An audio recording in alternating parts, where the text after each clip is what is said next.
The broadcast is now starting. All attendees are in listen-only mode. Hello, everyone. Welcome to the Officepal Thought Leaders webinar.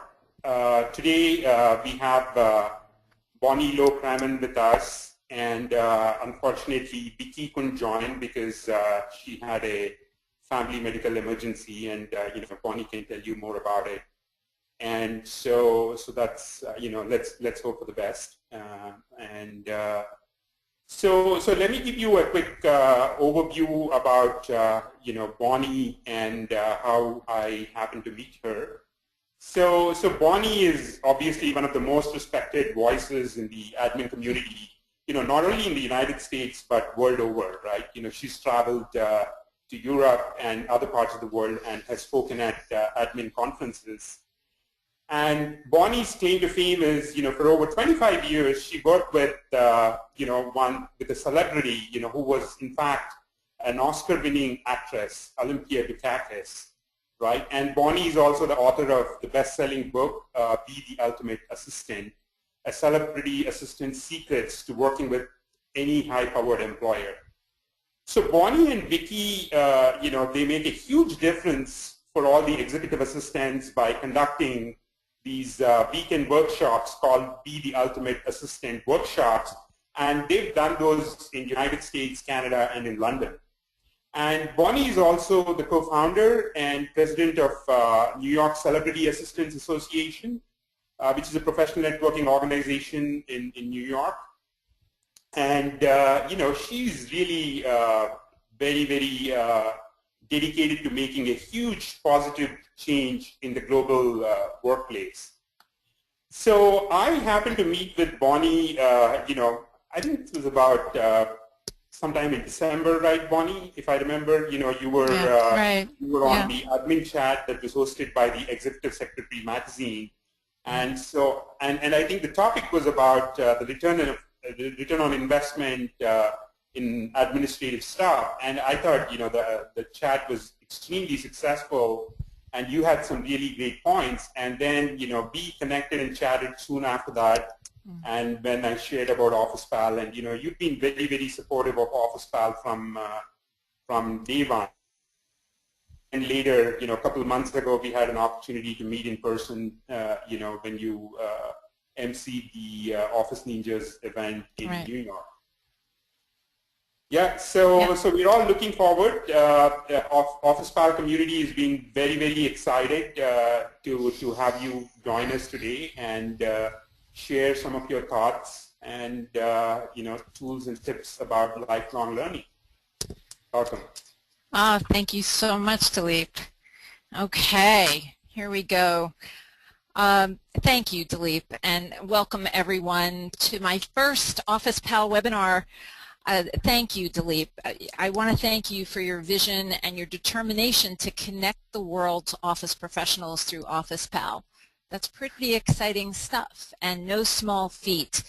As I told you when you first let me know what you were dreaming and imagining for Officepal, I shared with you that I'm all for any initiative that's going to support assistants to do their work.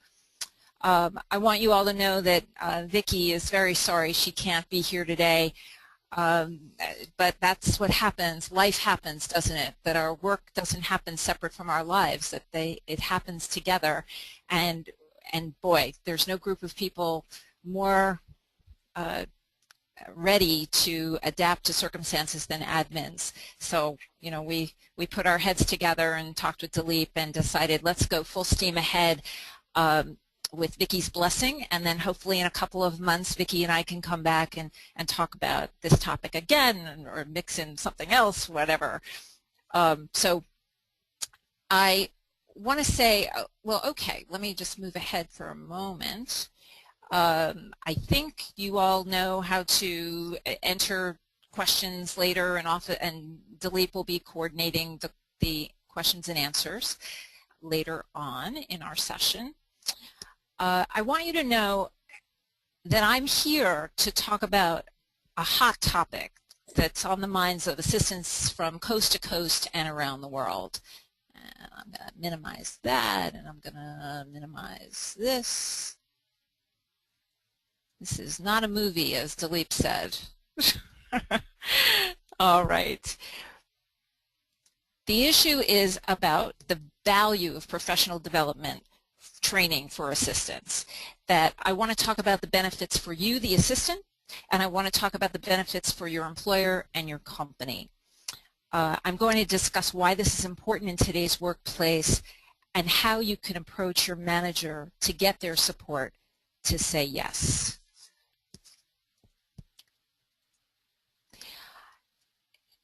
Dilip mentioned the workshops that Vicki and I are taking around this country and around the world. They're called Be the Ultimate Assistant. And these weekend workshops are unique because in designing them, Vicki and I put our heads together about offering training that addresses both the soft skills of communication, organization, problem solving, and the hard skills of technology. And we both share a very big passion for education and training. And I'll talk about that some more, but I hope you'll take note of both of our websites because we have resources on both of them, and that's what this whole webinar is about. So let's get started. On the slide are some photos from my career. Now this slide could also be called the many hairstyles of Bonnie Low-Kramen. When I look back at these photos, the memories flood. But one overriding memory is that as much as I loved my job from the beginning, I was winging it every single day. I was so aware from almost day one of the lack of resources for assistance. And I remember feeling frustrated and lonely and scared, and when I had questions, there was no one to ask. So I remember I literally went to Barnes & Noble in search of a book. I thought, I'm going to look for a resource, something to help me do my work better, and I stood in front of the stacks and I found pretty much nothing, or very small pieces of books that addressed this issue. And I stood in Barnes & Noble and I said, I'm going to have to write the darn thing myself. And so it is this lack of resources that led me to writing Be the Ultimate Assistant and to co-founding New York Celebrity Assistants. And I just need to say that I was president for a time early on, but I'm no longer president, as Dilip had said. It also led me to joining IAAP and to seek out resources and people who could help me, that instinctively I knew that I needed help. And I knew that I wasn't alone in this feeling because then I started hearing and getting emails from readers of my book from places like Malaysia and Singapore, and assistants would write to me and say, I walk in your shoes. They wanted to share that the experiences that I read about in Be the Ultimate Assistant working for a movie star have so much in common with what they do. And so that's what I know for sure, is that assistants all over this planet have so much more in common than not. Now let me fast forward you to 2 years ago when, after 25 years of loving this work and being at the top of my game, I resigned. I quit my job because I was so aware of this lack of training and education for assistants, and I thought it was now or never. I had this decision to make. So I resigned in order to do that, and I went ahead and I created the workshop that I wished had existed when I first started. And very quickly I came to the idea that it must have technology, and I went to my go-to person for technology, and that's Vicki Evans. And I'll tell you a little bit more about her later. And that's what we did and created this 2-day workshop. There has to be a better way. This sentence is the one I used to say over and over again, and I've heard it from assistants recently, like this week, from assistants all over our country and around the world. Now, I thought I want to tell you what I see in this workplace, in this current workplace. And then during the Q&A, I'd love to know if this is consistent with your own experience in your company.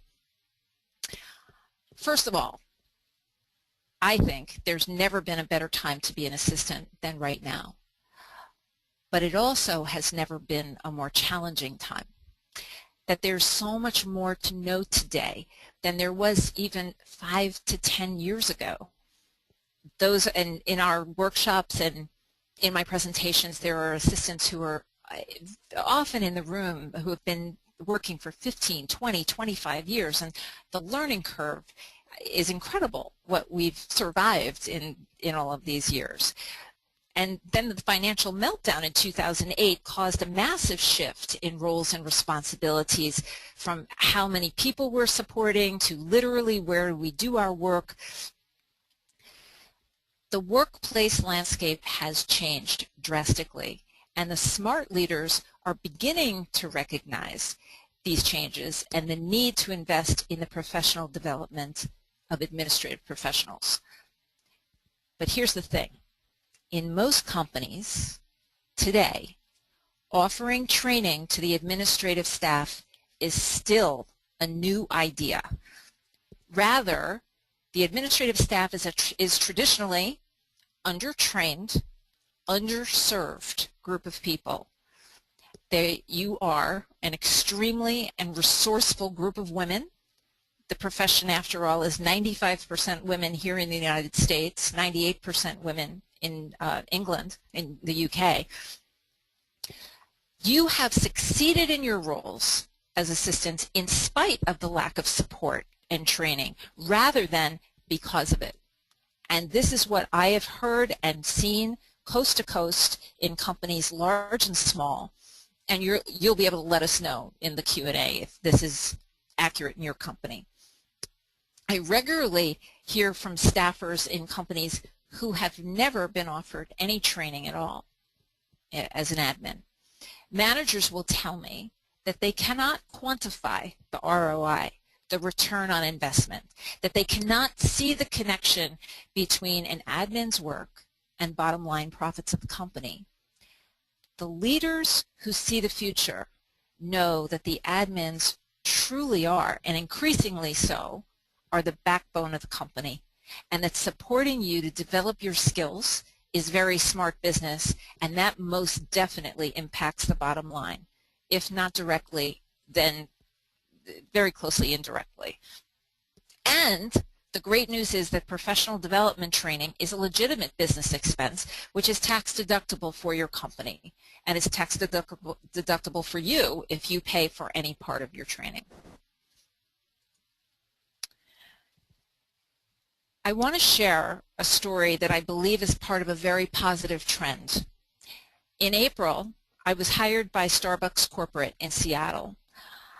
I was hired to fly from New Jersey to lead a 4-hour workshop for their 100 admin partners, and you see them on the screen. That picture was taken just a few minutes after our workshop was over. It was a very exciting and powerful day. But here's something really interesting about that day. That happened about 2 months ago. It represented the first time ever that there was any training ever done for the administrative staff at Starbucks, specifically designed for the administrative staff. It was the first time that they were ever in a room together. And it wasn't HR or a vice president who contacted me to do this workshop. It was the 3 executive assistants you see on the screen who came to me and asked for a proposal, and then they took it to their managers and basically said to them, to the managers, we need this. We want training. And to Wendy Blagg, Sintra Renee, Jonathan Nedved, they read the proposal and the manager said yes. And how it all happened was Jonathan, who's in the picture, had heard me speak at an APC conference, gosh, more than 6 years ago, and that he and I stayed in touch, as admins are known to do. And there really wasn't a very long distance between wanting it to happen and making it happen.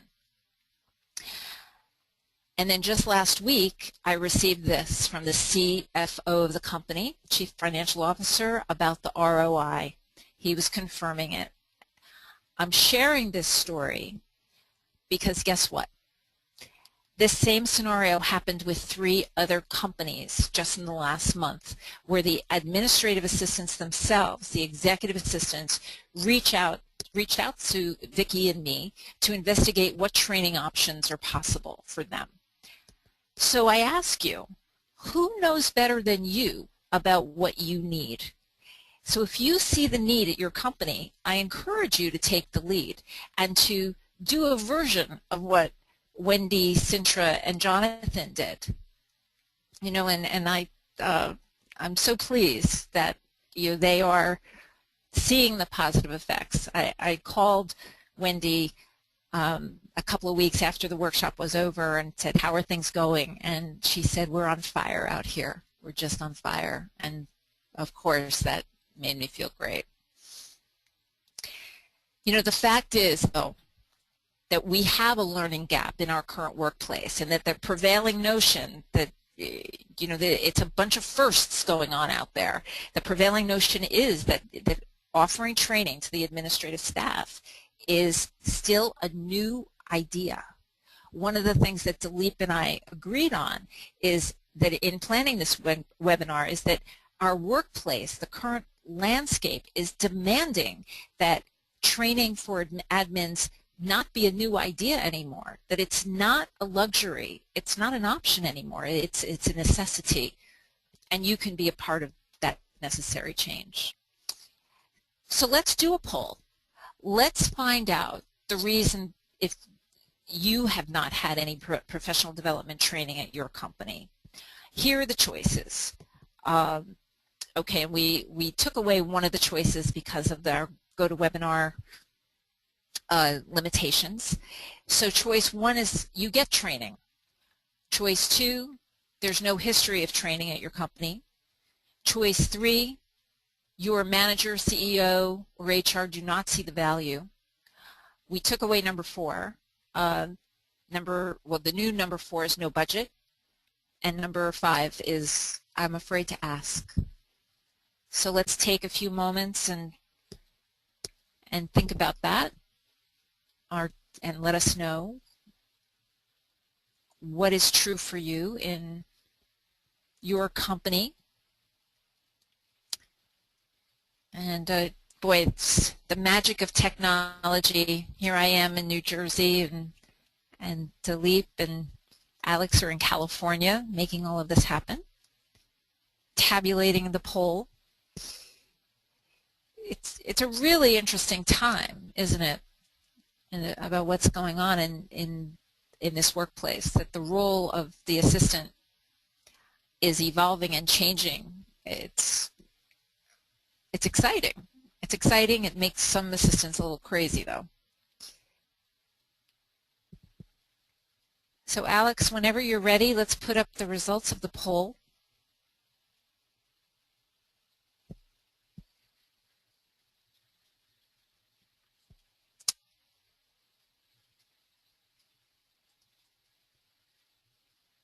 I guess it's still thinking, still tabulating. I want to thank you all for taking time out of your busy schedules this afternoon. It's, with the time difference, it's always a challenge to figure out what time to do these training sessions, but I think this is the future, isn't it?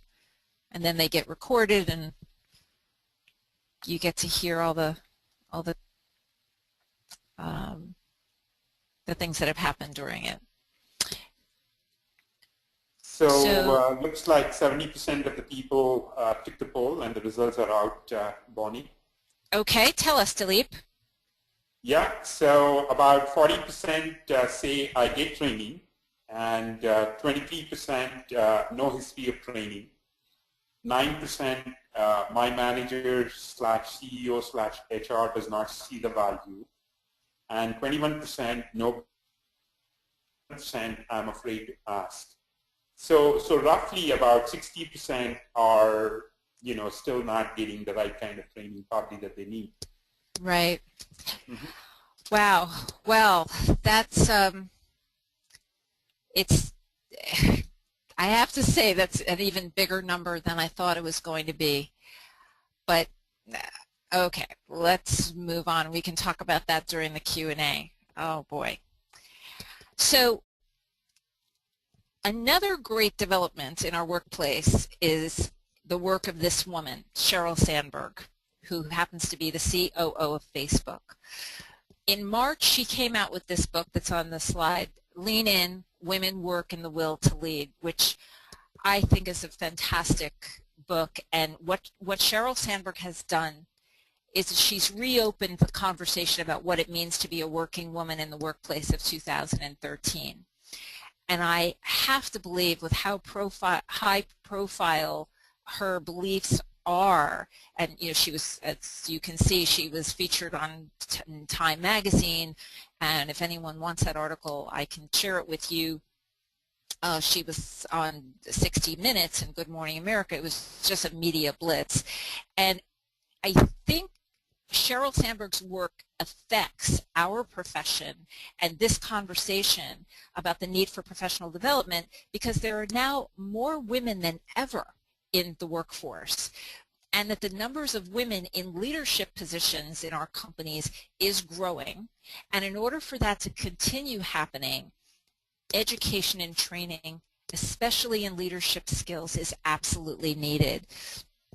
So I celebrate what Sheryl Sandberg has done and the idea that she's going into high schools and colleges. She's got some wonderful video. She did a couple of wonderful commencement speeches, the one this year and one in 2010 at Barnard, which is the basis for the book. And what she's promoting is a real collaboration and a fresh look at how women and men are functioning in our workplace. And that very much affects the work of assistants. So I invite you, if you choose to read this book, to let me know. My email will be on at the end of the webinar, and let me know what you think. And if you've already read it, feel free to include a question during the Q&A. So what I want to talk about next is the issue of speaking up. That one of the keys to making the changes that I'm promoting about increasing the amount of professional development in our workplace, to increase that percentage of assistants who are getting training, what it does is it requires speaking up. It requires having a conversation with managers, with HR. And you know, I often use this image, the elephant in the room. I believe that the number one challenge facing our profession is this issue of speaking up, or rather the reluctance and the inability to speak up when we know we should, but we don't.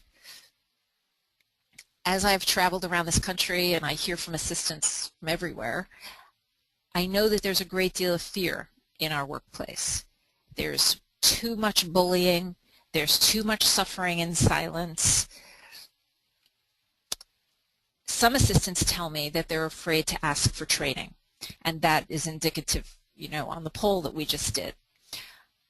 I believe that we're in a situation in this workplace where we really need to be more afraid of not asking for training than asking for it.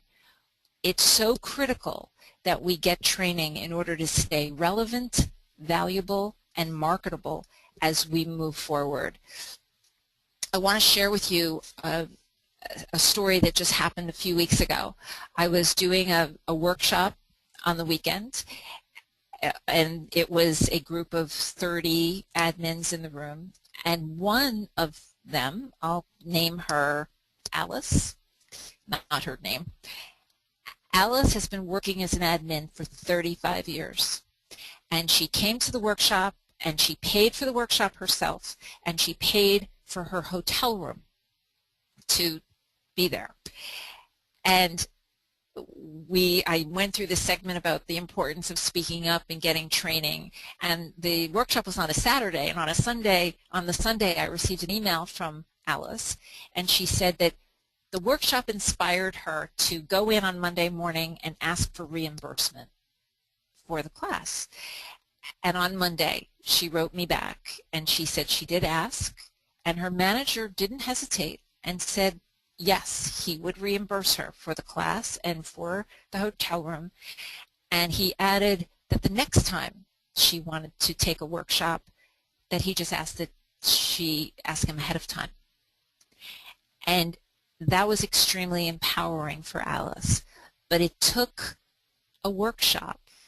It took encouragement. It took support. Speaking up feels like a risk to so many people, but especially to women. And one of my favorite sayings is at the bottom of the slide: you don't get if you don't ask. And Alice's experience, I mean, we don't have time in a 1-hour webinar, but and perhaps we'll hear during the Q&A, there are so many success stories that I could share from assistants who say that when they took the risk to speak up, that good things happened. Got company culture? Hillshire Brands in Chicago is another company where it was an executive assistant who took the lead to bring Vicki and I in to do another first-time workshop. That happened in May.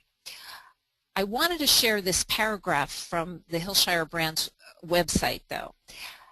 Hillshire Brands expects and supports continuous learning that is relevant to our employees' responsibilities and company's goals. We focus on developing leadership, business, and technical skills of our employees. When I went on their website and read this at the bottom, this paragraph appears at the bottom of every job posting, no matter what department it is, I thought, wow, how empowering is this for every staffer at Hillshire Brands to read, for the world to see the company's commitment to education and training. And so my point is, your company's website can give you big clues to how they feel about education if you don't already know. And it will help to build your case for training if you need to build a case. And I understand from our poll that many of you will need to build the case. But what I'm hoping is that it's not going to be a tough fight at all, that it's pretty obvious why it's needed. So like most everything about our profession, we know preparation is key. We have to prepare. So as you get ready to schedule a meeting with your manager, it'll be very important for you to do your homework, to talk to your colleagues about their history with training with the company, that you can do your own research on the website and see what it says in all areas of the website. I strongly recommend being familiar with your own company website anyway. You'll have an employee handbook perhaps, or policies, and there might be some clues in there that if there isn't a strong history, maybe it alludes to it about what management envisions for employees. I strongly recommend putting your request in writing so that you can formulate your own personal goals, your professional goals, and the goals in relation to how it will benefit your department and the company and your manager. And I also recommend practicing the conversation out loud. That I'm very aware that having this conversation is not the most comfortable thing in the world, especially if it's a first time. Firsts are special, but they also can be uncomfortable, you know, for sure. Something new is always challenging. And that's why I feel like, my goodness, let me get over all these companies that are doing this training for the first time. So okay, you've done your preparation, and now you need to work towards having that meeting with your manager. You want to anticipate the challenges and get ready to hear any obstacles that are to be overcome. For example, who's going to cover you if you're out of the office? Who would answer the phone? Who would do your job for that day or 2 days? If this is a first, it may be necessary to negotiate costs that your manager may not be able to cover 100% of it right off the bat. We're going to talk about that in a moment a little bit more. But then it's about choosing your moment. We all know as admins there's better times than other times to approach your manager or decision-making person about anything. So ultimately it'll be about scheduling a meeting and setting up a time to have this very direct, very calm conversation about training. It'll be vital for you to practice and say what you need. Say what you need and why you need it. And some assistants will say to me, oh, well, Bonnie, I scheduled the meeting and then it got canceled and things came up. And my main message here is don't give up. You know, if it gets rescheduled again, do it again and again and again, and however long it takes to stick with it.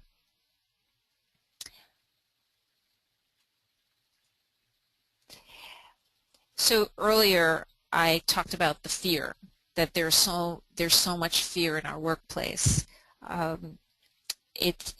Fear can stop us right in our tracks and stop us from moving forward with things and dreams and goals that we know are really important, but somehow the fear is paralyzing, and I have felt it myself, trust me, I have. But assistants tell me that what they're afraid of is that the manager may say no, that she might get mad, she might yell, that he might not want to pay, that I have no one to cover me. And my main message here is we need to fight the fear, and I'd like to be a part of helping with that. You are so not alone. Part of what stops us is if we feel we don't have support, and I'm a big advocate of mentoring and finding the teachers right in our own workplace and trustworthy people who can guide us in this effort to take our careers to the next level, if only to really stay knowledgeable about our current job. And how are we going to prepare for the next 5 years? If we imagine what's happened in the last 5 years, the mind boggles when I think about what the next 5 years is going to be like. You know, that are we going to look back at this webinar that we're doing this afternoon and think, oh my goodness, this was like having, you know, the typewriter and whiteout and all of that. So it's pretty mind-boggling about what the future is. But I'm rooting you on to fight your fear. If you are part of the, let's see, what was it, the 21% who are afraid to ask for training. Alice was afraid, and he said yes.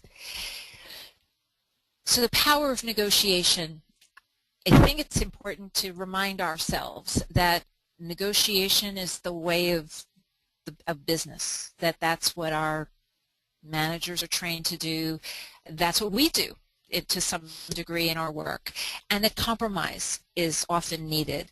And my point of view is you have to start somewhere, right? Especially if it's a first time and there's no history at the company, and it is about give and take. I probably learned it too late in my career with Olympia, but everything is negotiable, absolutely everything. And I used to say in presentations that everything's negotiable except, you know, things like the DMV, Department of Motor Vehicles, and the post office, and what I've learned even there is that even those departments are negotiable if you have to contact the right person, of course. But I just want to make sure that we don't say no too quickly, that we say, but why don't we consider Plan B or Plan C? That if it's that important, that I encourage you to do what we do best as admins, which is to think outside the box and to say, all right, well, maybe we could do it this other way. That I totally encourage you to negotiate with your managers. What's also really important is, and appropriate, to highlight the benefits to your company and to your manager, to show the value of you getting training and what you're going to be bringing back to the company, the famous ROI, the return on investment. And if that quote from Starbucks would help you, feel free to use it. It's on the homepage of my website now. Because what's clear is when you get training, and we've seen this in our workshops that Vicki and I have been doing around the country, in 2 days we see the transformation in improved skills, which increases your productivity. Statistics show that when staffers are offered professional development, that it increases employee retention because it increases employee loyalty. That makes sense. The morale is improved when managers invest in their people. That absolutely builds trust and respect, and it builds morale.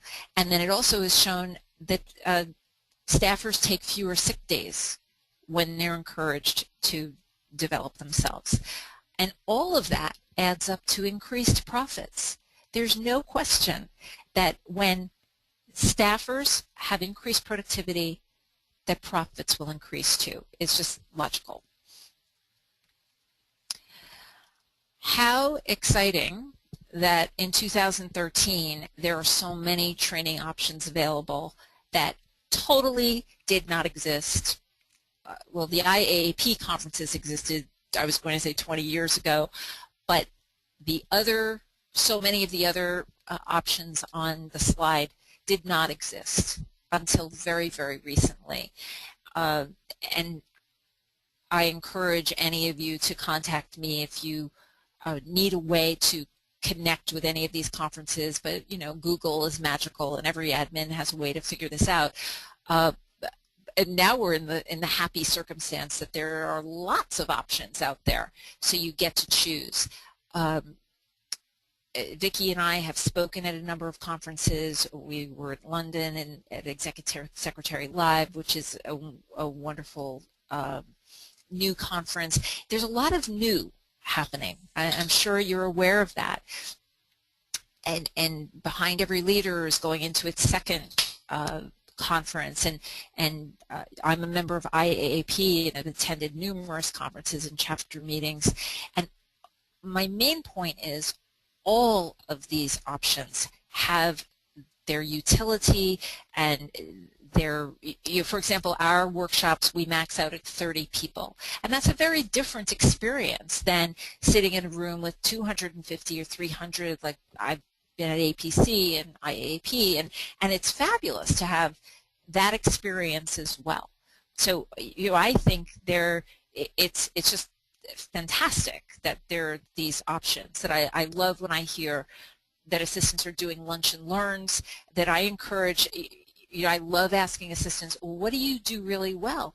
And so there may be a person on staff who could do a presentation during a lunch and learn about PowerPoint or Excel or just an aspect of it. It's and not only computer training as well, but just any aspect of our work, which is, I don't know about you, but I've seen many job postings in the last couple of years, and I talk with recruiters all over the United States, and some of our job postings for administrative positions are going on for 2 and 3 pages.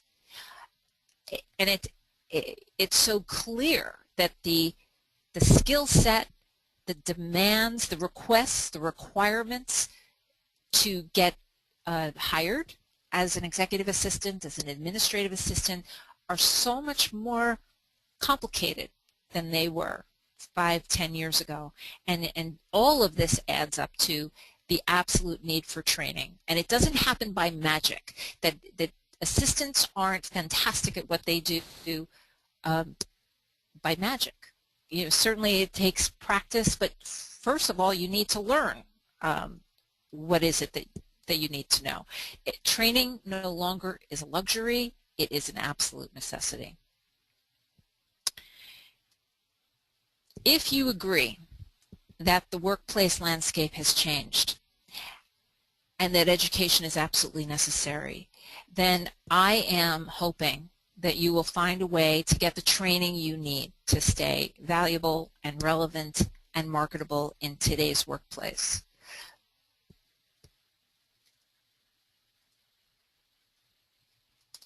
you are a priority.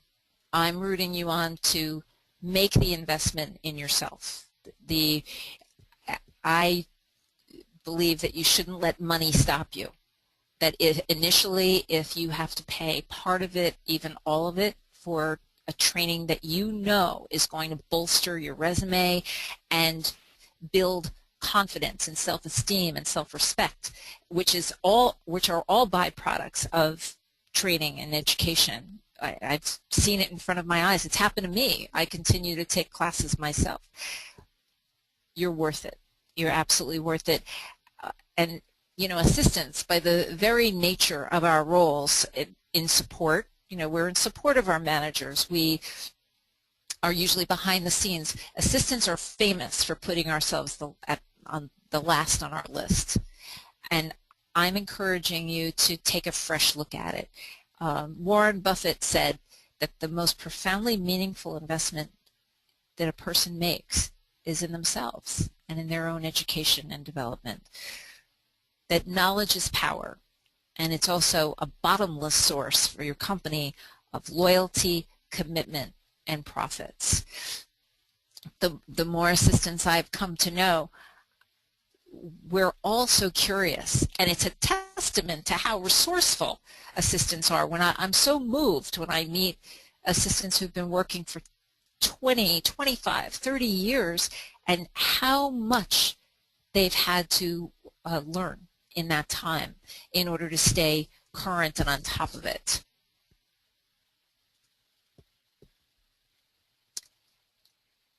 As you can probably tell, I see training and education as the key to taking our profession to the next level, that we all get elevated when we get training and education, and that we can help one another in small ways and in large ways as mentors and as teachers. The teachers are everywhere. It's not just me standing inside a workshop. That the teachers are all around you. You've probably got a teacher sitting 5 feet from you at your office if you take the time to ask.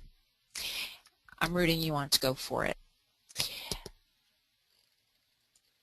So I'm going to, in a moment, share with you some of Vicky's ideas that she shared with me earlier today, but I just want you to have this information, and Dilip, I think we're going to share the slides with our listeners and on the recording, so you'll have the different ways to connect with me, that I invite you to connect with me, that I believe I learn as much as I am able to teach. I love going to these conferences as a speaker because I get to sit front and center and listen to all the other wonderful speakers. So these are the ways to connect with me. I want to move on to tell you a bit about Vicky Sokol-Evans. That Vicky's based in Austin, Texas, and she is a Microsoft certified trainer.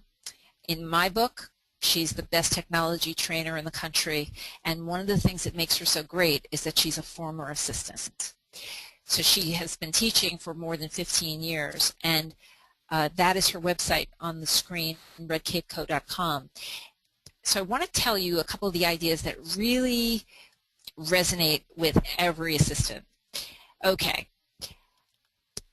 whether you work in a small company or a big company, think about this.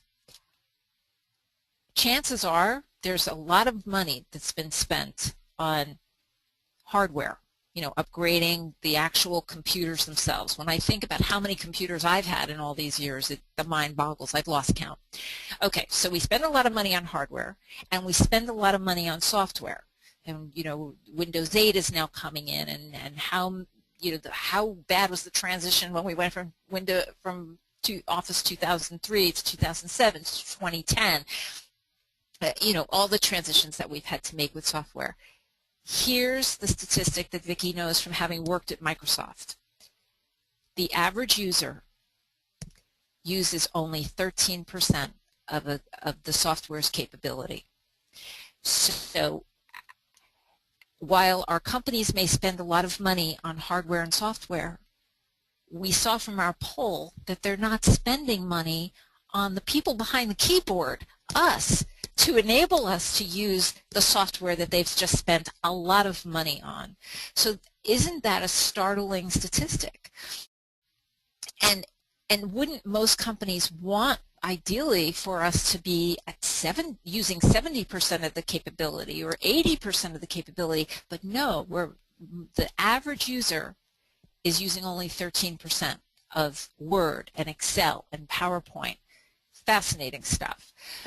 And so moving ahead, Vicki in her teaching has concluded, and she's gotten statistics and done polls herself, that after technology training of any kind, it saves the average administrative professional 1 hour a week.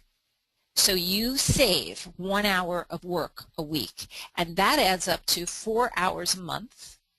And if you multiply that by $100, say the value of your work, it's a savings of $400 a month.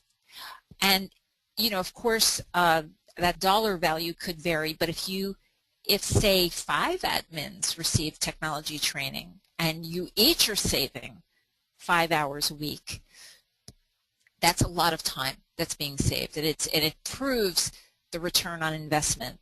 And here's something you can do to test it out. If you go on Vicki's website, redcapeco.com, she has on her homepage a selection where you can click on the free videos.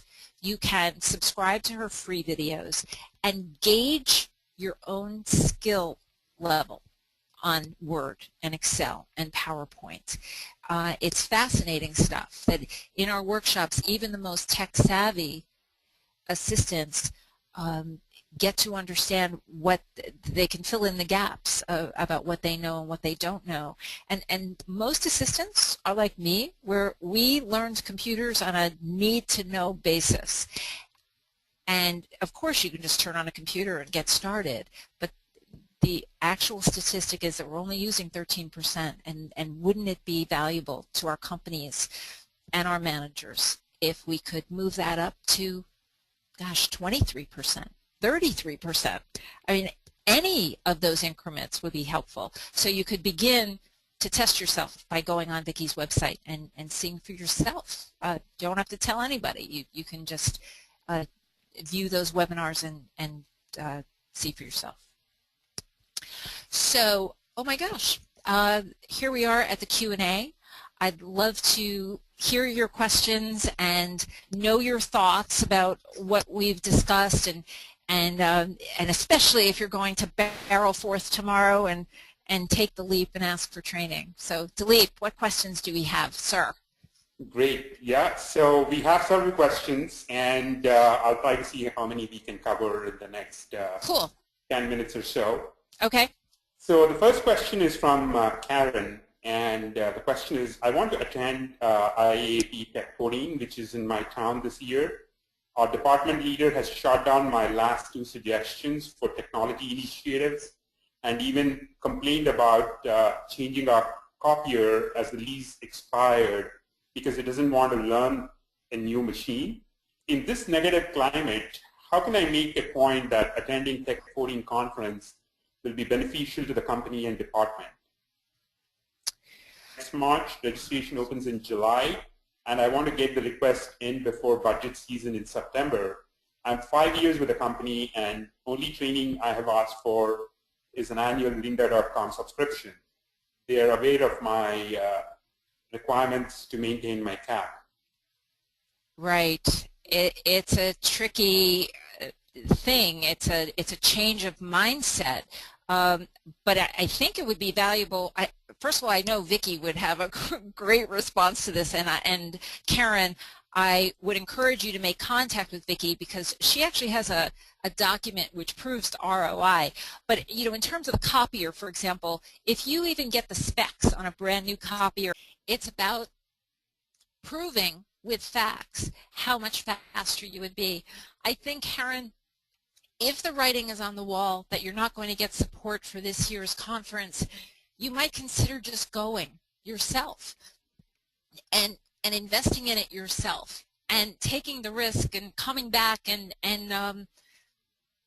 proving what it is you're going to be doing better and faster and easier as a result of it. I think in the end we have to take responsibility for it ourselves, and then the writing may be on the wall about your future with that company. It may be about really, we can talk more about it actually, but sorry, putting some thoughts on paper and presenting it in a new way, in a different way. You say they already know, and maybe there is no hope, but if you think there is, we can problem solve about how to come up with a new tack and putting it in writing and revisiting, saying you want to revisit the reasons why this makes sense for you and your company. I hope that helps, but I think it's really comes back to don't give up.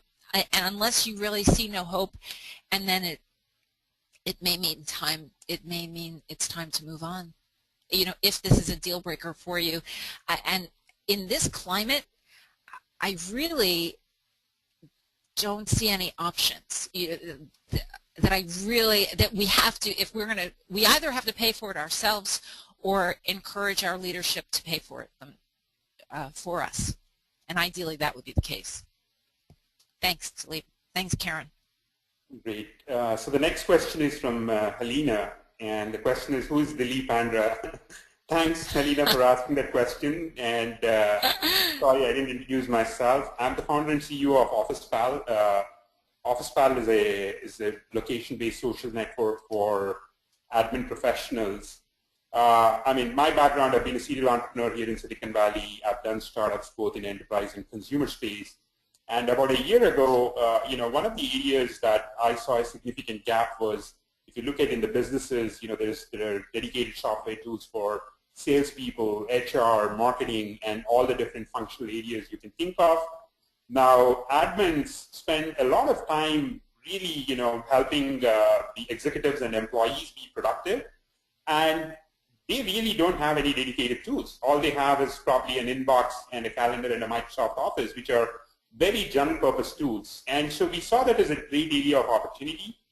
And so we've been really working on building tool sets that really help administrative professionals become more productive and successful. And our first initiative is Officepal.com, which is essentially an online network for admin professionals to connect with each other and share information and other interesting resources. And if any of you have not tried it out as yet, please do sign up. It'll just take you a couple minutes, and you'll get a lot of value. In fact, Bonnie is part of Officepal, and you know, she will be sharing some valuable resources and engaging in conversation.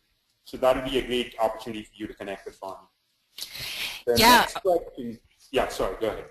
Oh, just what I was going to say is that on that slide where I had all the conferences and ways of learning, another one that I wanted to mention was all the groups like Officepal, the Officepal website. It's a wonderful source of learning.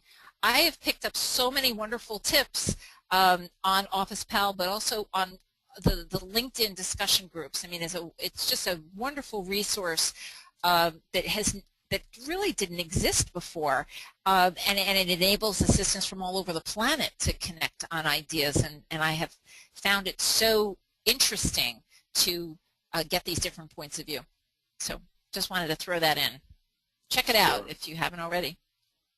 Go ahead and delete. Yeah, so the next question is from Diane. Has anyone else had the experience that professional staff gets training because they're considered more valuable, or experience too many times in a billable environment, admins are considered overhead, so training doesn't seem to be considered valuable? Right. Well, you broke up a little bit, but I think I understood the gist. That assistants are considered overhead. I've actually also heard, you know, assistants are easily replaceable, that they're a dime a dozen, and so therefore why bother with training? And it's been so interesting when I'm at events and I say that to a manager, and the managers who really get it, I'll say to them, how valuable is your assistant? And their face says everything. That you can tell instantly whether they've had they can't live without their assistant, or they know the power of a great assistant and they know the problems that happen when they are not simpatico with their assistant. So I think it is about changing mindset. Part of what I've been hoping, doing webinars and in our trainings and talking to CEOs and managers about this idea, I'd love to get this topic written about in the Wall Street Journal and Forbes, and I think Officepal will be these LinkedIn groups are a part of the awareness. I mean, what you're suggesting. Who said that question, Dilip? Diane. Diane. Yeah. You know Diane, what you're alluding to is that we need to change minds. We need to change the perception of what it's an old perception that assistants are overhead. It really needs to be about where it's not an expense, it's an investment. It's about spending pennies on training to make dollars, and that's what we need to we need to use articles and things hopefully that you learned in this webinar in order to justify why it makes sense that you will be such a stronger, more productive staffer with training than without it. Great. Another quick question from Diane is, can you recommend a strategy for someone who works in a one admin office with little backup? Right. Well, that was me. That was me. I know what it is to run a one-person office, and it's about being selective about timing and bringing your manager into the problem, bringing them in as a collaborator, and it's to their benefit as well. That's what I think. It's about, fortunately, you know, I had an amazing mentor and manager in Olympia Dukakis, but she understood that when I came to her and I said, I've been thinking about something, this is important to me, and I've thought it out, and this is how I think it can work, and this is how much it's going to cost. And I've heard this from other assistants as well, that when it's presented in a reasonable, rational way, even if you are in a one-person office, I mean, maybe it means bringing in a temp, maybe it means bringing in a colleague, planning for it. You know, don't plan it a week before, but you know, maybe you bring in someone to train with you to prepare for these times. I mean, what if you know, how about when you want to go on vacation? How about if you're sick? Like, it's not only about when you get training. It is about making yourself a priority and bringing your manager into the issue and say, I'd like to do this for us. It's not just for you, it's for both of you. Absolutely. I think you make a very fantastic point, Bonnie. So essentially look at yourself as a business partner for your executive.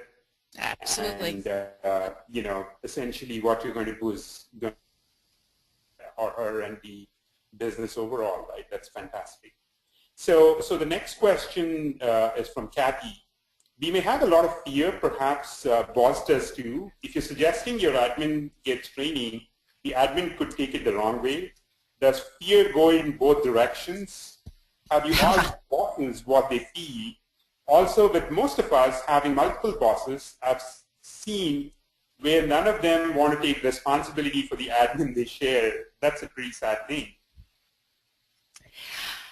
Wow. Who wrote that, Dilip? That's Kathy. Kathy. Wow. Yeah, that's a problem. Fear does work both ways, and I'm really glad you brought that up. The reluctance and the inability to speak up does apply to managers. And guess why? They haven't gotten training in it either. It's amazing. We have these two ginormous groups of people in our workplace who are suffering from lack of training.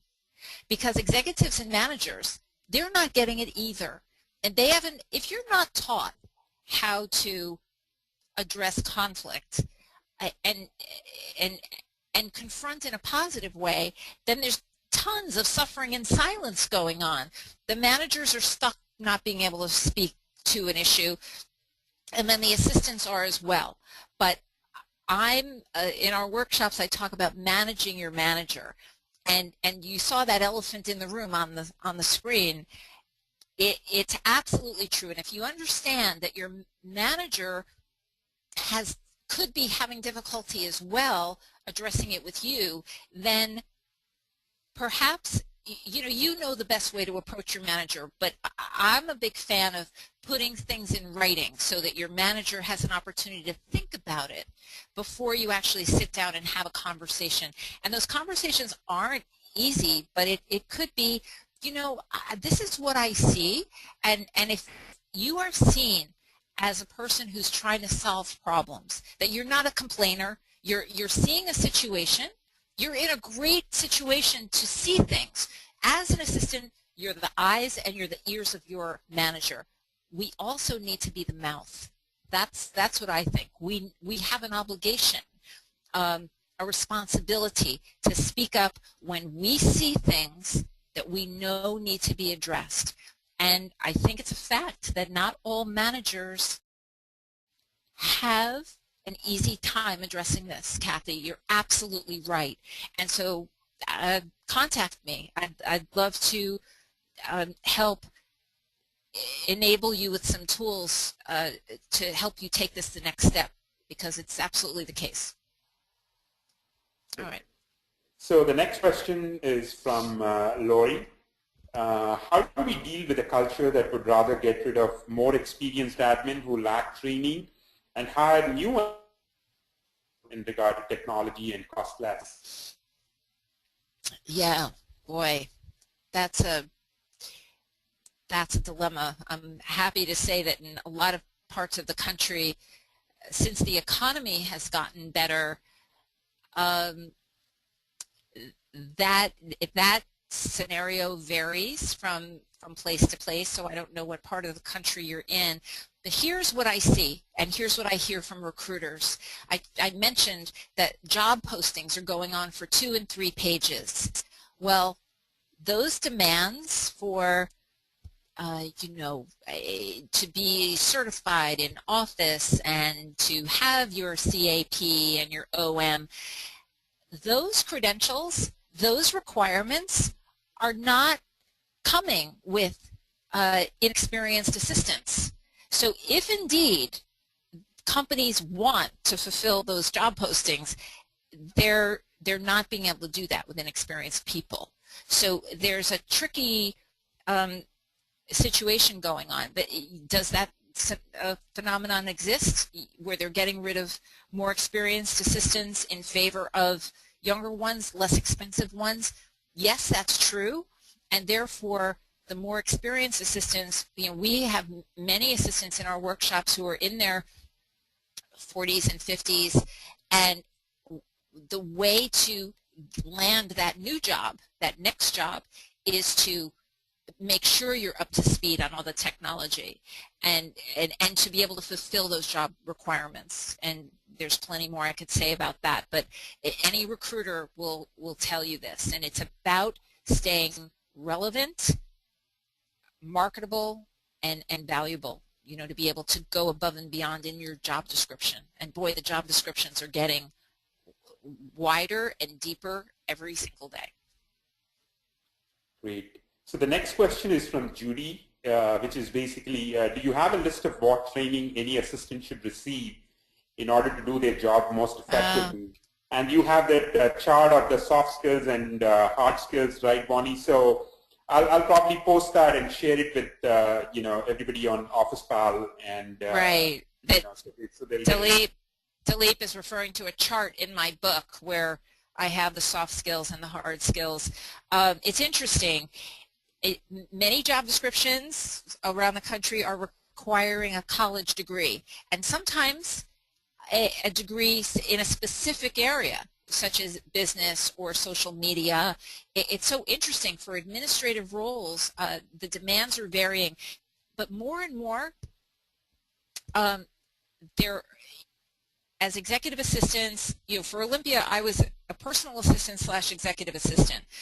I was a hybrid, and more corporate assistants are functioning in a hybrid way, and they vary. You know, whether you get a college degree or not, it varies from job to job. Is there any standard of the kind of training you should get? I think it's safe to say that the technological demands are only increasing in most positions, even in the personal assistant land and executive assistant land. So Vicki on her website has a free webinar about getting certification. That's a great thing to get, Microsoft Office certification, where you can, and it's not that expensive. But, you know, certain offices will value that and others won't. You know, to have a second language, that's a great skill to have.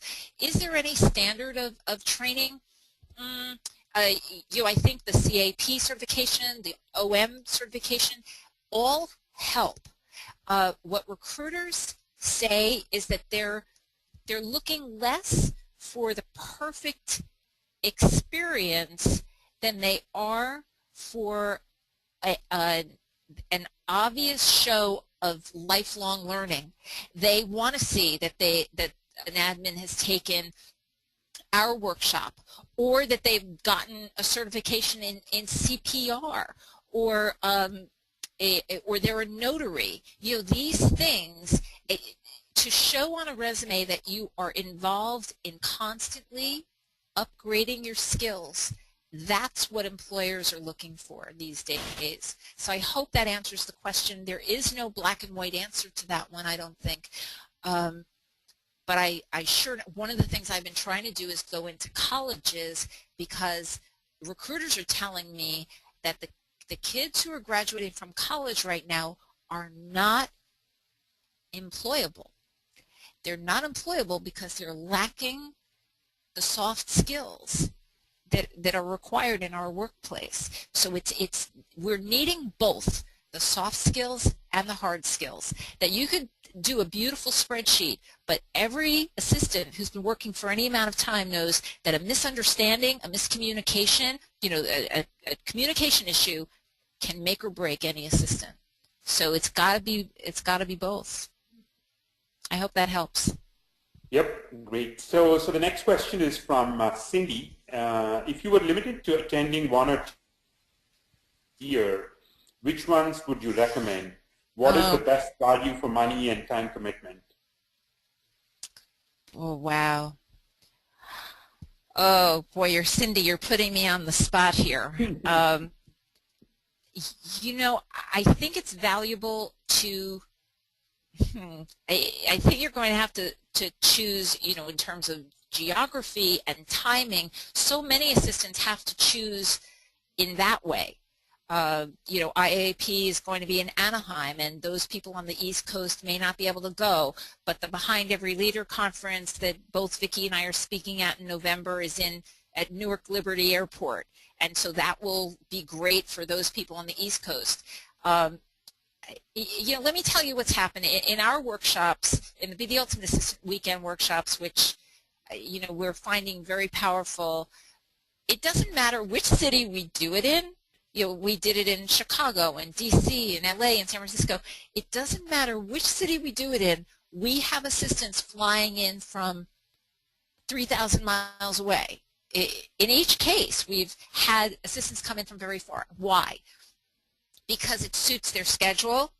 It serves them the syllabus, the curriculum at that moment in time in their careers. So I think they're all of value. I know that's dodging the question. I mean, I've spoken at all of the ones I had up on the screen, or most of them anyway, and I think it's about what serves your life, checking out the speakers, really vetting them. I invite you to contact me, and I'll give you an honest assessment of you know, what I think. I know that you know, I'm speaking again. Vicki and I both are going to London to Executive Secretary Live in March of 2014, and that's going to be a day-long conference, which is going to be really worth it there. So my suggestion is to do as many as you possibly can. That's what I think. Do as many as you possibly can. I hope that helps. Great. Yeah, so I think we're almost like close to 15 minutes over two. Oh, gosh. Just two more questions. Probably we can do like a quick rapid fire, and then Okay. there are actually a couple of very interesting comments and notes that people have shared. Okay. I'll post some discussions on Officepal, and people can share them there, or I'll try to compile a note and share that reading the people who have shared some of these interesting insights and comments. So the next question is from Martha, a quick one. How do you overcome a company that allows others can and they indicate not in the budget? So some get it, some don't, not in the budget. So how do you handle that? Right. I think it bears a conversation about how to get it into the budget. If it doesn't exist in the budget right now, to have a conversation and put some things in writing about what the benefit would be and exactly how much are we talking about here. You'll really come to it with your facts straight, that this is the conference or this is the class you want to take, this is how much exactly it would cost. And okay, so it can't happen in 2013. How can we get it in the budget for 2014? If you're seen as a company player here, that these are the benefits that you see by going to training, and that this is how much it's going to cost. I mean, what I learned, everything's negotiable. So it may not be in the budget right this minute, but the answer to that question about how can we get it into the budget will really inform you about what the future is with that company. And it may be telling you that it's time to make a change or to let them know that this is not okay with you. That's what I mean. It's important that we say what we need, that it's not going to happen by magic, and it's that important to ask the question, well, okay, how can we get it in there then? What can we do about that? It's a legitimate question. Yeah, absolutely. So the next question and the final one is from Diane. Most employment is at will. What assurance does an employer have that an employee, once they've gained a certain level of competence through employer-subsidized training, will retain that employee? I worked at an insurance company that once a new employee gained 6 months of employment experience, they were out of the door for another position, either in the industry or unheard of for the employer and employee would agree that the employee would reimburse the employer if their costs, if they left within a year for the training, assuming it's 500 or more. As an admin professional, we're always interested in advancing our careers, even if it comes through job hopping. Right. Well, I keep a quote on my desk. It works both ways. The quote says, companies that do not provide the right rewards and opportunities wind up training their talent for the competition. So, statistics show that if in 2013, staffers aren't as loyal as they were 20 years ago, 30 years ago. Loyalty is not the same, because we saw in the climate of massive layoffs and downsizing, who could feel secure? I mean, we've gone through a period of great insecurity in the workplace. And you can see from a manager's point of view that if they invest in a staffer's professional development, that they stand a chance of losing that person. And so I suppose I do understand putting some limits on there. I don't have a lot of information about that. But what I also know is that if CEOs and leaders show their loyalty and trust in their staffers by investing money and time into them, it does improve employee retention. Are they going to lose out sometimes? Are there going to be people who will use that situation? I mean, look at Hillshire Brands. They are a $4 billion company, and they put that paragraph on every job posting on their website. And I had a conversation with the CEO of Hillshire Brands, and I said to him, Sean Connolly, I said, Sean, is there any downside to you having this very people-centric policy?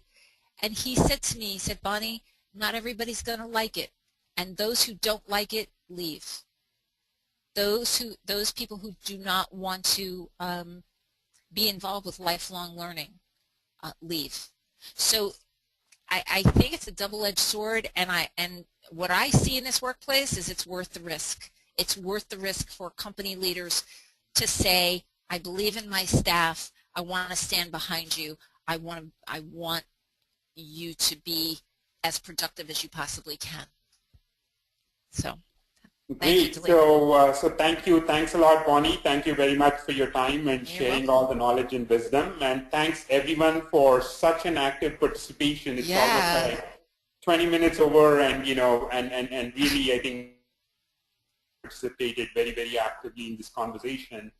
Thanks a lot. And so I mean, I think the conversation doesn't stop here. We'll take it over to officepal.com, where I think in the next few days, we'll share a video of this webinar and, some of the interesting follow-up materials for you to review and share your thoughts and comments.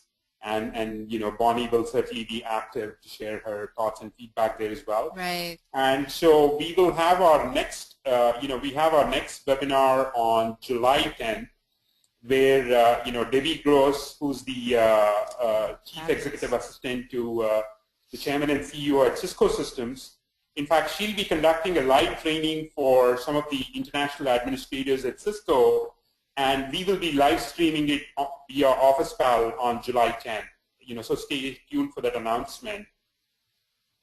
And so once again, thanks everyone, and thanks, Bonnie.